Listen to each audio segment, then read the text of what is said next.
আদৌ এটা খাওয়া যাবে তো? আদৌ এটা খাওয়া যাবে তো? আদৌ এটা খাওয়া যাবে তো?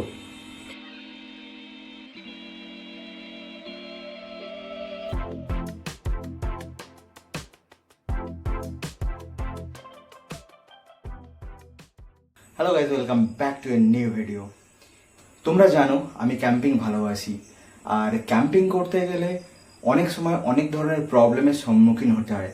যেমন ধরো, হঠাৎ করে ক্যাম্পিং করতে করতে বৃষ্টি চলে এলো বা প্রচুর ঝোড়ো হাওয়া দিচ্ছে, সেক্ষেত্রে রান্না করার অনেক সমস্যা। সেক্ষেত্রে ইজি টু ইট এই ধরনের কোনো খাবার তোমার লাইফ সেভার হতে পারে। সেই ধরনের পরিস্থিতিতে যদি কোনোদিনও পড়ি, তার জন্য একটা ডেমনস্ট্রেশনের দরকার ছিল। সেই কারণে আমি অনলাইন থেকে অর্ডার করেছিলাম easy to it butter chicken. তো এটা আজকে আমি এখন তৈরি করব এবং তৈরি করে রিভিউ তোমাদের সামনে আমি রাখবো। তোমরা এখন দেখতে পাচ্ছ টাটার একটা প্রোডাক্ট বাটার চিকেন। তো এটাই আমি তৈরি করতে চলেছি।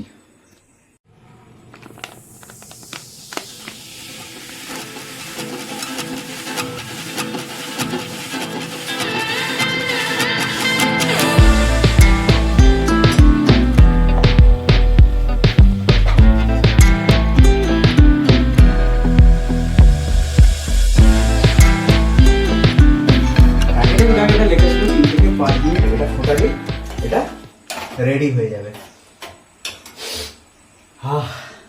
খুব সুন্দর সেন্ট এসছে। তো এটা এখন 3 থেকে 5 মিনিট এটা রেডি হবে, ফুটতে হবে। আর এখানে যে চিকেনগুলো দেওয়া আছে, সেই চিকেনগুলো হচ্ছে বোনলেস চিকেন।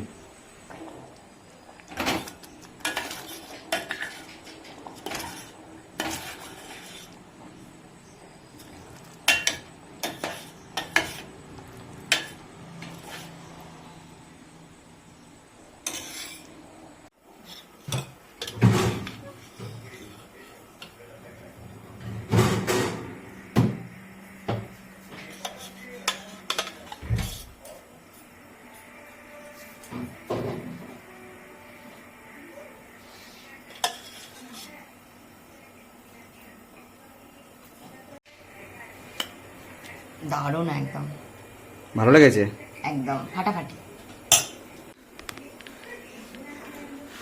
তো আমি এখনো খেয়ে দেখিনি, এবার খেয়ে দেখবো এটা কেমন। টক টক বাটার চিকেন বলে। হ্যাঁ,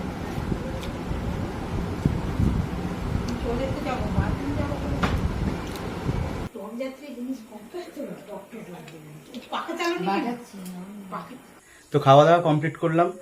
টেস্ট মোটামুটি একটা অ্যাভারেজ বলা যেতে পারে। তো এটা 10-এর মধ্যে যদি রেটিং দিতে হয়, আমি দেবো হচ্ছে 7।